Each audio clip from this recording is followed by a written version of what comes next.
हमारी पार्टी के वरिष्ठ नेता, समाजवादी चिंतक नेता, जिन्होंने पूरा जीवन लगाया समाजवादी आंदोलन में, आज उनकी 13वीं के कार्यक्रम में मैं शामिल होने आया था।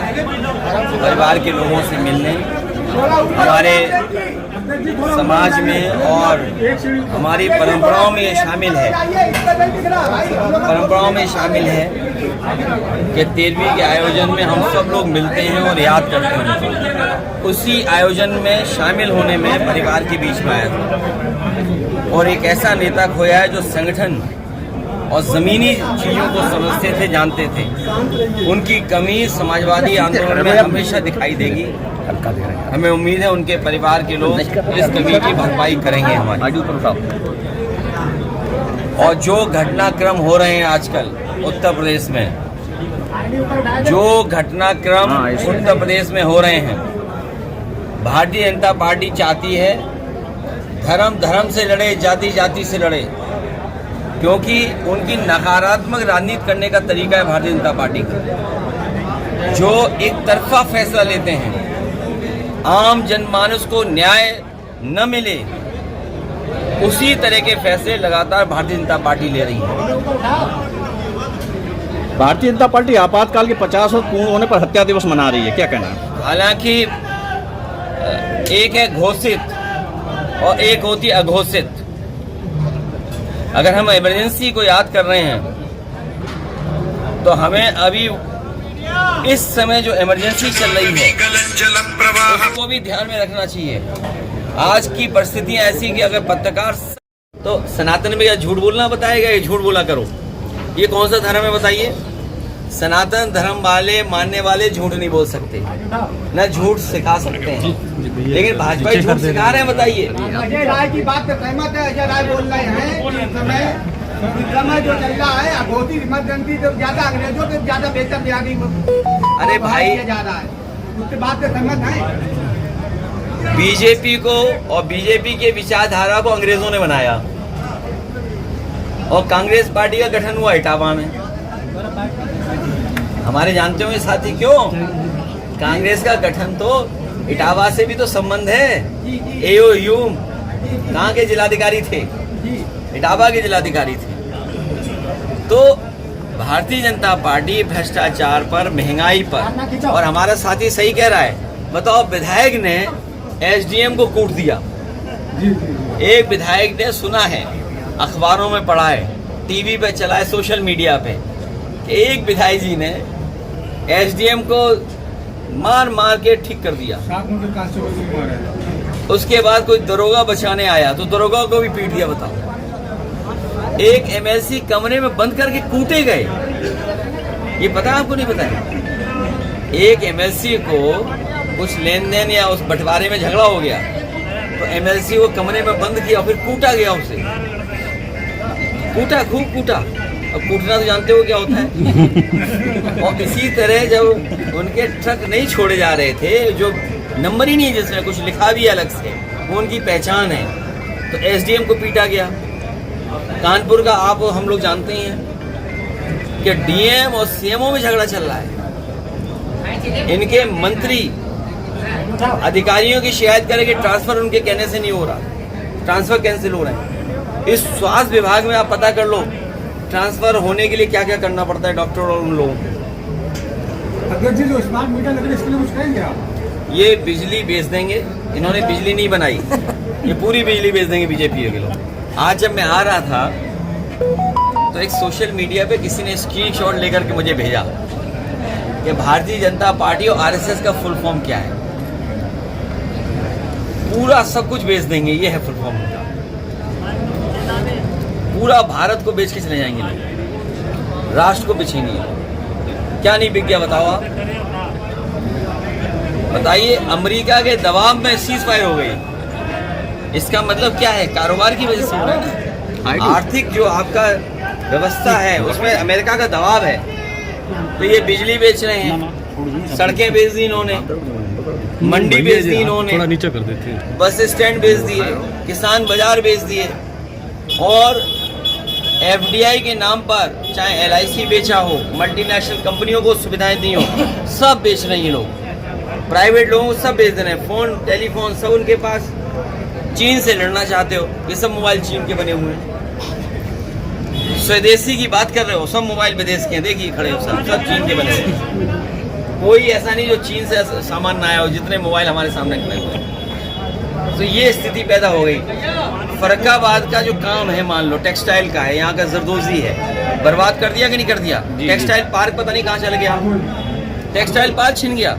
और आपका जो एक्सप्रेस वे था, वो क्या कह रहे थे? फर्रुखाबाद वाले चूसे गन्ना और एक्सप्रेस वे लेकर खन्ना। बताइए, अब ये हालत है, बताओ। हम अपने फर्रुखाबाद के लोगों को कहना चाहते हैं, जो पहले हुआ उसको भूल जाइए।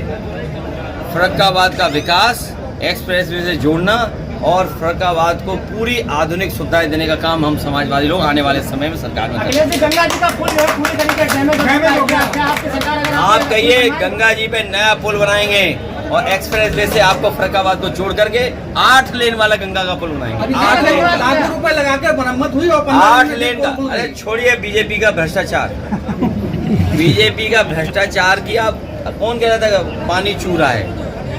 ये जो आप कह रहे हो पुल में से नहीं पैसा चू गया, तो पुल में से पैसे ही तो चुआ होगा, तभी तो मेंटेनेंस खराब हुआ है। हाँ वही तो, इसीलिए पुल भी इनका ऐसा ही है, सब पैसा खा गए पुल का भी। समाजवादी सरकार बनेगी। जिस तरह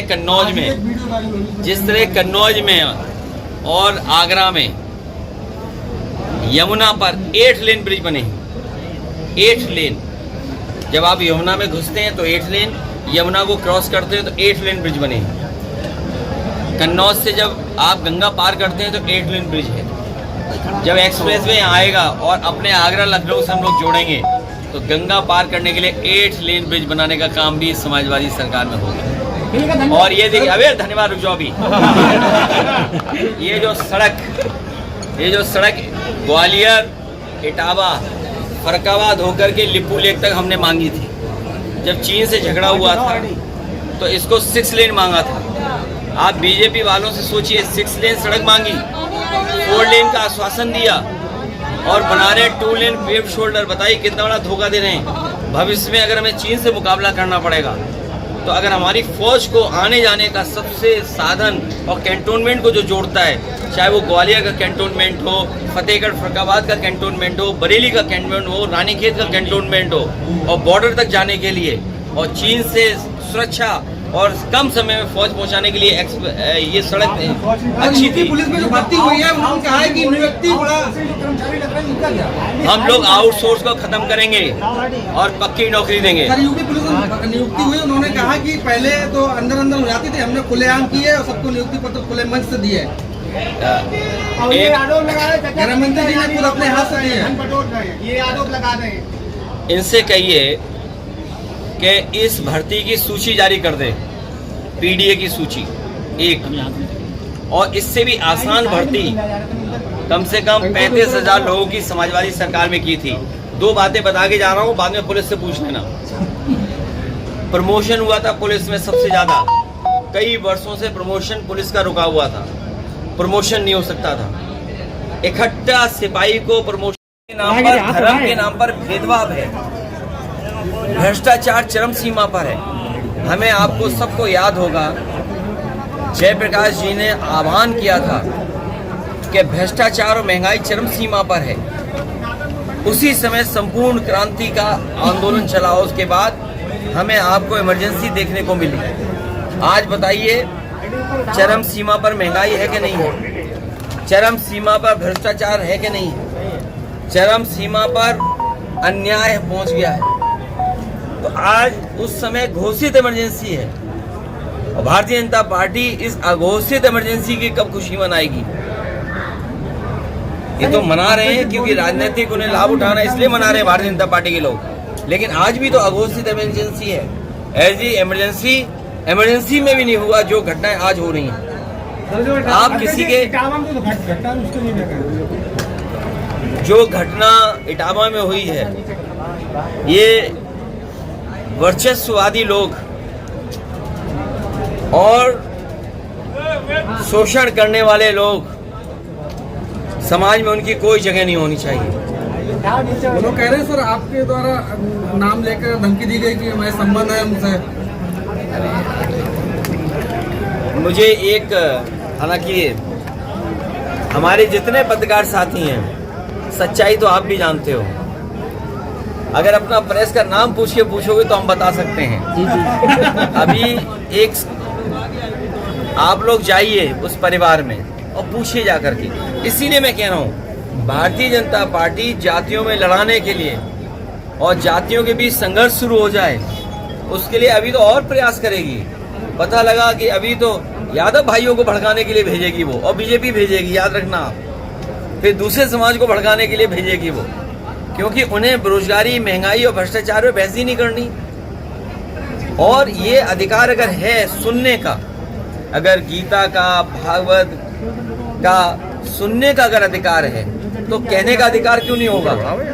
और फिर अगर भारतीय जनता पार्टी को ये लगता है तो कानून लाए, जैसे कश्मीर में कानून ले आए या और कानून ले आए हैं, तो कानून ले आए, वो कहें कि एकाधिकार हो जाएगा, इसके अलावा कोई भागवत नहीं कर सकता कथा, कोई भागवत कथा सुन नहीं सकता।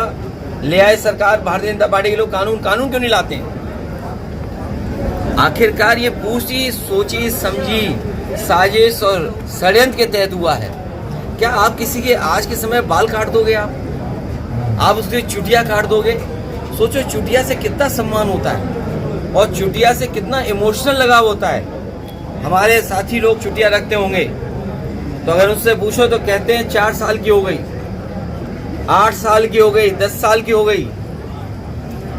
जिस शास्त्री जी की चुटिया कटी है, सोचो कितने वर्षों से चुटिया रखे थे। ये कौन वर्चस्ववादी लोग हैं? कौन ऐसे लोग हैं जो चुटिया काट दिए, बताओ? और पेशाब की बात मैं नहीं बोल रहा हूं आपको। हमें खुद बुरा लगता है कि आज के समय पर जब भारतीय जनता पार्टी सपना दिखा रही है विकसित भारत का, सपना दिखा रही है हम विश्व गुरु बन जाएंगे, सपना दिखाते हैं कि ट्रम्प भी उनका कहना मानते हैं, तब बताओ हमारे समाज में ये घटनाएं हो रही हों। और एक जगह नहीं, उत्तर प्रदेश में तमाम जगह ऐसी घटनाएं हमने देखी हैं और सब बीजेपी की सरकार में हो रही हैं। पेशाब को पिला देना, पेशाब डाल देना, पेशाब से आपको शुद्ध कर देना, और वो गोबर वाली बातें तो आप सब जानते हो। ये खुद ही कहते हैं कि पीजिए, इससे बीमारी ठीक हो जाएगी। ये बीजेपी के लोग कौन सी नई साइंस चला रहे हैं, ये बताइए आप। अभी कुछ कह दोगे तो कहेंगे सनातन विरोधी हैं आप।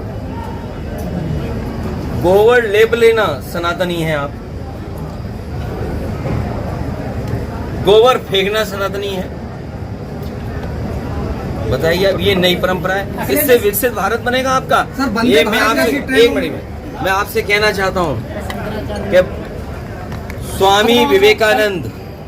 स्वामी विवेकानंद जी ने कहा था, जब शिकागो में गए और जब उन्होंने अपने भारत का हिंदुत्व के बारे में और भारत की संस्कृति के बारे में कहा, उन्होंने कहा कि हम उस धरती से आते हैं जिस धरती ने और जिस धरती के धर्म ने हमें ये सिखाया है कि हम टॉलरेंट हैं, हमारे अंदर धैर्य है, हम यूनिवर्सल एक्सेप्टेंस है हमारे अंदर, हम किसी को भी स्वीकार कर लेते हैं।